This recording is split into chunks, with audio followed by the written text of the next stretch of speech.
अस्सलाम वालेकुम। कैसे हैं आप सब लोग? उम्मीद करती हूँ खैर आफियत से होंगे।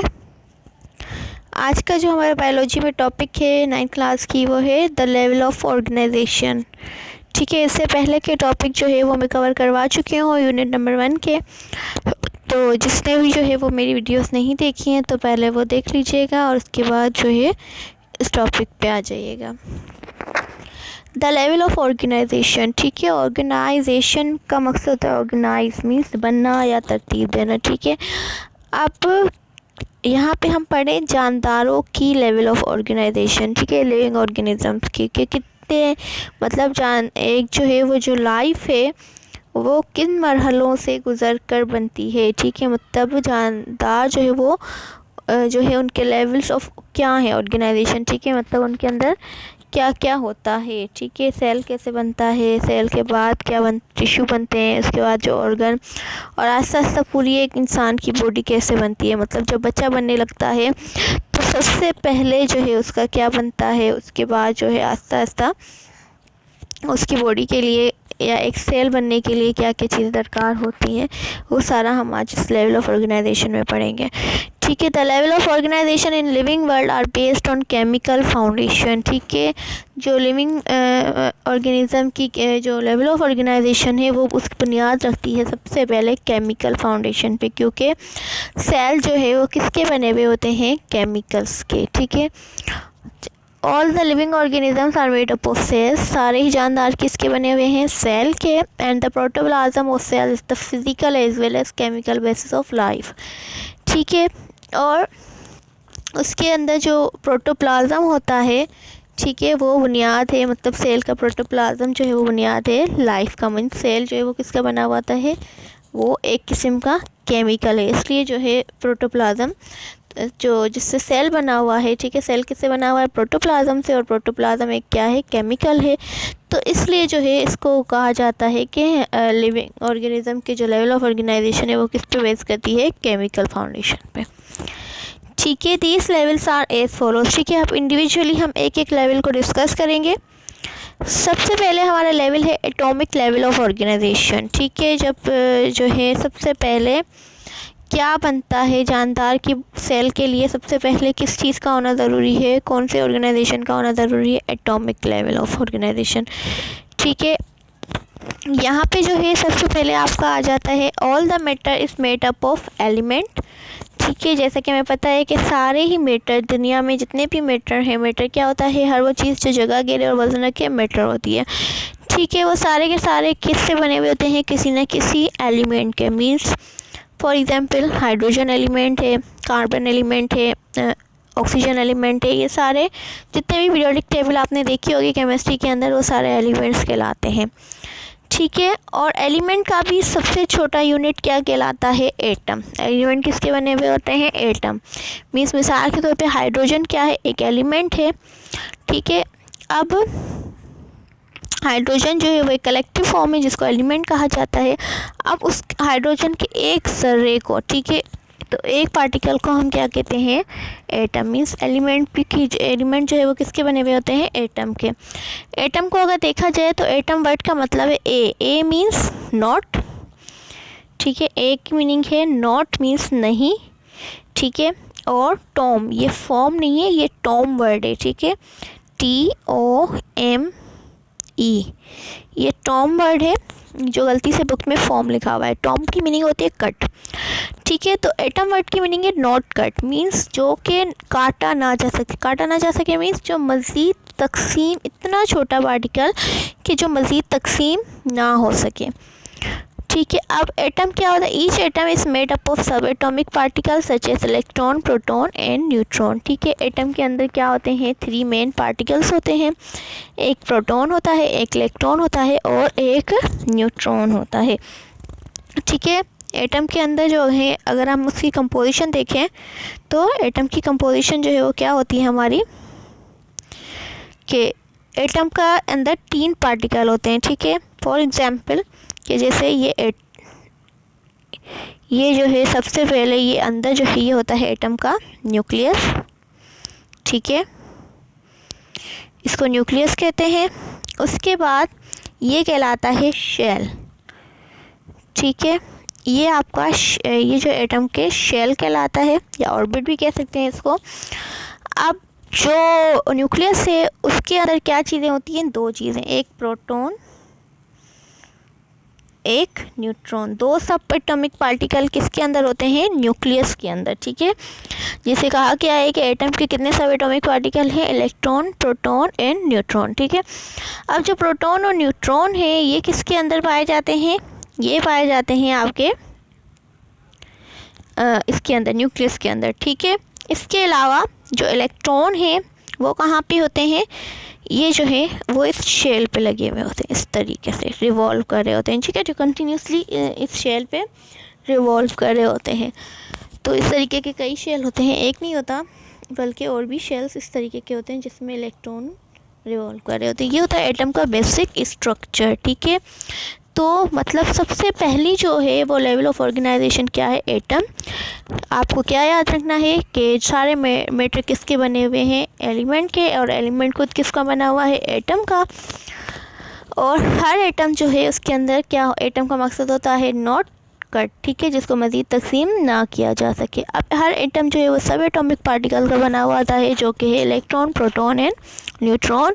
प्रोटॉन और न्यूट्रॉन किसके अंदर पाए जाते हैं, वो पाए जाते हैं न्यूक्लियस के अंदर। और इलेक्ट्रॉन जो है वो किसके अंदर पाए जाते हैं, वो पाए जाते हैं आपके एटम के शेल के अंदर रिवॉल्व करते हुए। ठीक है, उसके बाद हम आगे चलते हैं। In nature there are more than 100 kinds of element. ठीक है, and these 16 elements are called as bio element. ठीक है, नेचर में कितने एलिमेंट के बारे में फाइंड आउट कर चुके हैं, मतलब कि पीरियोडिक टेबल में तो आपके अब जो है वो 120 एलिमेंट्स आ रहे हैं केमिस्ट्री के हिसाब से। ठीक है, तो मतलब इतने 100 या 100 काइंड्स या मोर देन 100 काइंड्स जो है वो एलिमेंट्स के बारे में हम पता लगा चुके हैं, डिस्कवर हो चुके हैं। उन 120 एलिमेंट्स में से जो 16 एलिमेंट्स हैं, ठीक है, वो 16 एलिमेंट्स हमारे क्या कहलाते हैं, सिर्फ और सिर्फ 16 एलिमेंट्स। ठीक है, वो हमारे क्या कहलाते हैं, उनको हम कहते हैं बायो एलिमेंट्स। ठीक है, बायो एलिमेंट मीन्स ऐसे एलिमेंट जो लाइफ के लिए ज़रूरी हो, जो आपके सेल बनाए। ठीक है, which are vital for life, क्योंकि वो आपके सेल बनाते हैं इसलिए उनको बायो एलिमेंट कहा जाता है।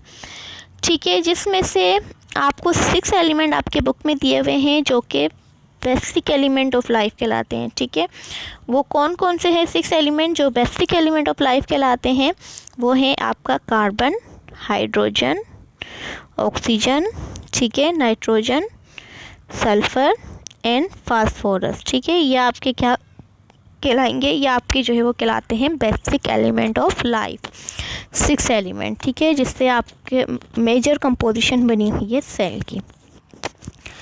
ठीक है, उसके बाद एटम के बाद मीन्स फॉर एग्जांपल अब एटम बन गए।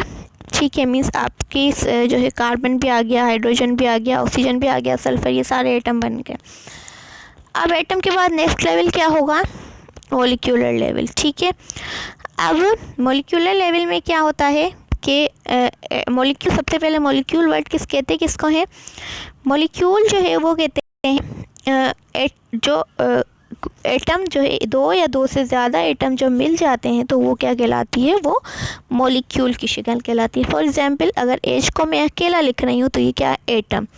अगर एच को 2 की शक्ल में लिख रही हूँ तो ये क्या है, मॉलिक्यूल, क्योंकि ये ग्रुप ऑफ एटम है। ठीक है, इसी तरीके से अगर सी लिख रही हूँ तो सी क्या है आपका, एटम। लेकिन अगर सी को मैं ओ के साथ लिख रही हूँ तो ये क्या है, मॉलिक्यूल।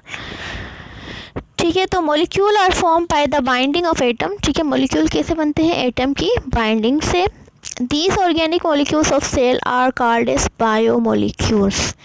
ठीक है, अब बायोमोलिक्यूल्स कौन से कहलाते हैं, हर मॉलिक्यूल बायोमोलिक्यूल नहीं कहलाता, सिर्फ और सिर्फ ऑर्गेनिक मॉलिक्यूल्स, कुछ ऐसे ऑर्गेनिक मॉलिक्यूल जो आपका सेल बनाए वो कहलाते हैं बायोमोलिक्यूल्स। ठीक है, अब ऑर्गेनिक मॉलिक्यूल्स क्या होता है कि जिसमें कार्बन कंबाइन हो किसके साथ, हाइड्रोजन के साथ, कार्बन जो है वो बॉन्डेड हो हाइड्रोजन के साथ, ऐसे जो है वो मॉलिक्यूल कहलाते हैं ऑर्गेनिक मॉलिक्यूल। ठीक है, जैसे फॉर एग्जांपल ये है CH4 4 ये एक क्या कहलाएगा, ऑर्गेनिक मॉलिक्यूल। ठीक है, इसी तरीके से अगर CO2 है, ठीक है, ये ऑर्गेनिक नहीं कहलाएगा। क्यों नहीं कहलाएगा? क्योंकि इसके अंदर C तो है लेकिन H नहीं है। ठीक है, इसी तरीके से H2O अगर मैं लिखती हूँ, ठीक है, अगर मैं H2O लिखती हूँ तो ये भी ऑर्गेनिक नहीं है, क्योंकि इसके अंदर H तो है लेकिन C नहीं है। ऑर्गेनिक की शर्त क्या है कि C और H दोनों होने चाहिए। तो वो ऑर्गेनिक मॉलिक्यूल जो आपका सेल बनाए वो मॉलिक्यूल कहलाएंगे क्या, बायोमॉलिक्यूल्स। ठीक है, जिसकी एक एग्जाम्पल आ जाती है ग्लूकोज। ग्लूकोज का फार्मूला क्या है, C6H12O6। ठीक है, ये जो है क्या है, ये भी एक किस्म का बायोमॉलिक्यूल है जो कि आपके सेल में मौजूद होता है। These are constructed in great variety and complexity. They are classified as micromolecule and macromolecule. ठीक है, अब इनमें कुछ ऑर्गेनिक मॉलिक्यूल्स क्या होते हैं, माइक्रो मीन्स स्मॉल मॉलिक्यूल्स होते हैं, छोटे होते हैं, और कुछ मॉलिक्यूल्स क्या होते हैं, मैक्रो होते हैं, जो कि बहुत बड़े होते हैं। ठीक है, मतलब दोनों किस्म के मॉलिक्यूल्स आपकी बॉडी सेल में पाए जा सकते हैं। अब जैसे एग्जांपल आपको दी हुई है कि ग्लूकोज है, अमाइनो एसिड है, फैटी एसिड है, ये सारे आपके छोटे मॉलिक्यूल्स होते हैं जो कि आपके सेल में मौजूद होते हैं। वेयरएस कार्बोहाइड्रेट हो गया, प्रोटीन है, लिपिड है, ये सारे आपके क्या हैं, मैक्रो मॉलिक्यूल। ठीक है, ये भी आपके सेल में मौजूद होते हैं। The units of micro molecule combine to form macro molecule. ठीक है, मतलब माइक्रो मॉलिक्यूल ही मिलकर क्या बनाते हैं, मैक्रो मॉलिक्यूल। फॉर एग्जांपल जैसे ये ग्लूकोज लिखा हुआ है, ठीक है, अब जब ग्लूकोज की चेन मिलेगी, ठीक है, जब ग्लूकोज की जो है वो चेन मिल जाएगी, ग्लूकोज आपस में जुड़ जाएंगे। ठीक है, ये एक ग्लूकोज, ये दूसरा ग्लूकोज, ये तीसरा ग्लूकोज, जब इनकी चेन आपस में मिल जाती है तो ये क्या बना लेते हैं, एक बड़ा लार्ज मॉलिक्यूल बना लेते हैं जिसको हम कहते हैं कार्बोहाइड्रेट। ठीक है, इसी तरीके से अमाइनो एसिड है।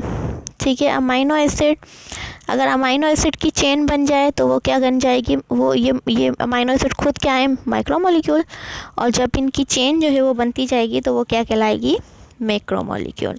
ठीक है, इसी तरीके से फैटी एसिड है, फैटी एसिड जब अपनी चेन बनाए लेगी अल्कोहल के साथ तो फिर ये क्या बन जाएंगे, लिपिड्स। ठीक है, तो ये सारे इनके ग्लूकोज माइक्रो है वो किसका, कार्बोहाइड्रेट का, अमाइनो एसिड माइक्रो है किसका, प्रोटीन का, और फैटी एसिड माइक्रो मॉलिक्यूल है किसका, लिपिड्स का। ठीक है, तो यहाँ तक आपको समझ आया कि सबसे पहले एटम में से फिर हमारी बॉडी के लिए क्या बना, मॉलिक्यूल्स बने, ऑर्गेनिक मॉलिक्यूल्स। ठीक है, अब उसमें से मज़ीद क्या बनेगा इसके बारे में हम आगे चल के डिस्कस करते हैं। ठीक है, उसके बाद जो है वो है आपका